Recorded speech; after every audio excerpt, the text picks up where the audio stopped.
1971 সালের সেই ভয়াল কালো রাতের গল্প আমরা জানি।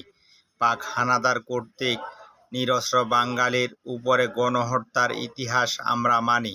হাজারো ধর্ষিতা নারীর করুণ আহাজারি আমরা শুনি।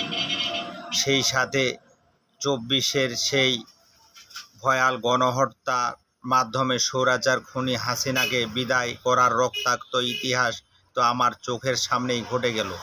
কিন্তু তারপরেও আমরা আমাদের কাঙ্ক্ষিত সোনার বাংলা বিদেশি প্রভুদের ইশারা নির্ভর রাজনীতি থেকে মুক্ত হতে পেরেছি বলে আমি বিশ্বাস করি না।